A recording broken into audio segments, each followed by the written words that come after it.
Olá, tudo bem? Então hoje eu estou na Malásia, num templo muito bonito, que é um templo de Tian Huan, que é um templo de tradição taoísta confucionista, se eu não estou equivocado, né? Ele foi inspirado na deusa Mazu, que é uma das deidades, que ela é cultuada no sudeste da China, ela é popular em Taiwan, né? Ela é muito ligada com a navegação, enfim, com os mares, né? E aí, por isso mesmo, como a Malásia, Singapura tem grandes comunidades de chineses, né, que hoje já são malaios, mas eles vieram muitos anos atrás, séculos atrás. Então eles costumam, eles devem respeito a essa deidade que é dita que protege os mares, né? Os marinheiros, os navegadores, aqueles que trabalham no mar, aqueles que se aventuram pelo mar. Então é um tempo muito, muito bonito. Eu achei que seria interessante para o canal também, né, aproveitar esse fundo tão bonito, mas também o convite à reflexão, né? Eu não sou um grande conhecedor do taoísmo, do confucionismo, né? Mas o pouco que eu sei, eles trabalham muito com aquela coisa do yin, do yang, né? Então daquela complementaridade, da ideia de que não existem, de que tudo, né? Todo mal tem um bom, né? Tudo bom tem um mal. Então dentro de cada uma desses dois opostos, né, eles se generam, né, ele reaparece. Mas eu acho que também é um convite a repensar a dualidade, porque a gente costuma pensar a realidade de maneira dual, né, entre certo e errado, entre bom e mal, entre sim ou não, macho e fêmea, né, nossa realidade ela é dual. E aí então é, às vezes a gente acaba sendo um pouco extremista, né? Mesmo no contexto brasileiro, né? Na política, por exemplo, a gente vê os extremismos, um é tudo ou nada. Eu acho que isso não é bom para o nosso raciocínio, né? Se eu não estou equivocado, mesmo ah, nessa tradição chinesa, eles falam do terceiro caminho, né? O caminho do meio. Então é sair da dualidade, né? Que inclusive nas tradições ocidentais esotéricas fala-se disso também, né? Por exemplo, na numerologia, né? O 3 representa justamente o terceiro caminho, né? Para além dos misticismos, também há aí codificado uma certa sabedoria humana, vamos chamar assim de a sabedoria popular, uma, uma filosofia é, étnica, assim, de etnociências, né? O que o conhecimento popular cria. Então, assim que eu busco ver, né? E aí aplicando isso para a gagueira, então, né? Que é o tema do canal, né? Eu acho que a gente sempre tem que mesmo com a gagueira, mesmo algumas pessoas, assim, alguns momentos da nossa vida em que a gente toma isso de uma maneira tão negativa, eu acho que a ideia então é se convidar a ver os lados positivos da gagueira, porque também há ver assim que por mais negativo e totalmente ruim que pareça ser, existe aí, né, ver então qual que é o lado bom disso, né? Então como que eu posso viver com a gagueira de maneira equilibrada, né? E também eu falo sobre isso, me faz pensar também sobre o que é equilíbrio, né? Algumas pessoas associam gagueira com desequilíbrio, né? Uma pessoa desequilibrada, uma coisa sem fluxo, então, né? Uma coisa assim fora, né? Desequilibrada. E aí então pensar que justamente a gagueira é o seu equilíbrio, né? Que querer não gaguejar, isso é desequilibrante.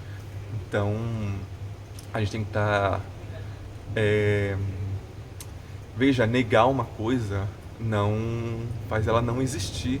A coisa continua existindo, né? Então, como que você vai ter o equilíbrio com a coisa? Como que você vai manejar ou como que você vai encontrar o seu lugar no campo da negação, no campo do não há, né? No campo do assim da forclusão, né? Não há, não vejo, né? Aqui não tem nada.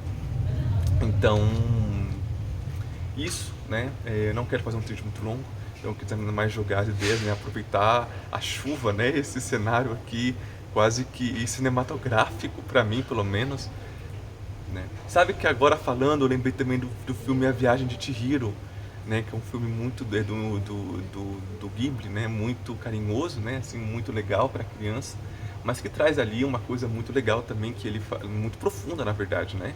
Que é a história de uma garotinha que ela entra num templo que lembra esse templo, né? E ela vai salvar os pais delas, e aí ela precisa trabalhar nesse templo, enfim, mas ela não pode esquecer o nome dela, né? E a bruxa dá um nome para ela, a bruxa rouba o nome dela. Então, eu acho que isso é importante, a gente nunca esquecer quem a gente é. Não importa onde a gente está, o que a gente vai fazer, nunca esquecermos quem nós somos. E mesmo na gagueira, né, as identidades, né, tem todo o movimento identitarista também, que ele é importante também. Enfim, de novo, né, evitando os radicalismos, né, acho que também tem a ver com isso, mas lembrar, né, que a gente sabe quem a gente é, né, às vezes a gente quer, às vezes acaba que a gente quer se identificar com outras coisas, né, a gente quer um certo prestígio, né, então agora é isso, né, então eu não sou, sabe assim, por exemplo, eu digo isso por mim, já aconteceu de eu, às vezes, começar a ficar mais fluente, assim, né? A ter mais passabilidade, porque eu sou gago. Então, ter mais passabilidade e, às vezes, me distanciar das leituras, né, sobre gagueira, me distanciar do movimento. E aí, você vê que não, né? Que não esquecer essa palavra, né? Não esquecer o meu nome, não esquecer de onde eu veio. Então, isso eu nem tinha pensado nisso quando eu fui gravar o vídeo. Isso veio, assim, uma associação livre. Então, mas eu vou deixar, porque eu acho que é legal isso, né? As associações livres, essa parte selvagem da gente. E aí, enfim. Então, acho que todas essas mensagens já é bastante coisas, né? Pra gente pensar e, enfim. Mas eu acho que o principal aqui, então, sendo um templo, né, do Yang, das polaridades, né, das polaridades complementares, né? Pensar, então, mesmo na gagueira, né? Potencialidades complementares, fala e silêncio, esses falsos opostos, porque o silêncio também tem uma mensagem, o silêncio também carrega significado, né? O silêncio também faz parte da fala. Então, quem disse que um bloqueio, quem disse que um silêncio é uma interrupção? É uma interrupção, mas ela não é total, né? Ela também é carregada de significados. A gente geralmente não gagueja aleatoriamente, né? Cada galgo tem uma história, cada galgo gagueja num grupo de palavras. Tem gente que não gosta de vogal, tem gente que não gosta de tal palavra, tem a ver com a história da pessoa. Ou então, às vezes, algumas situações, né? Vai falar com o pai, vai falar com a mãe, vai falar com alguém específico. Então, as pessoas, elas não gaguejam aleatoriamente. Existe uma história, existe um contexto. E essas pessoas me atrapalharam, minha linha de raciocínio. Mas eu vou voltar. Enfim, me atrapalhou. Mas tudo bem, eu continuo. E, enfim, né, lembrar que a gagueira não é aleatória, isso, né? Que mesmo isso é onde eu ia chegar. Que mesmo os nossos silêncios, eles falam sobre a gente, né? E mesmo existe uma parte também, tá? E aí eu vou talvez me contradizer, mas existe uma certa aleatoriedade também, né? Por exemplo, agora eu tô falando, eu gaguejei no A, né? Faz parte também da mecânica da fala, né? Nossa, e enfim. Então, entender tudo isso, eu acho que a gente tem que entender que a gagueira é um fenômeno muito complexo, não é no sim ou no não, não é no branco ou no preto, não é assim, não é de uma maneira simplista que a gente vai entendê-la na sua profundidade. Eu acho que essa era a mensagem que eu queria compartilhar. E isso assim, né, a gente...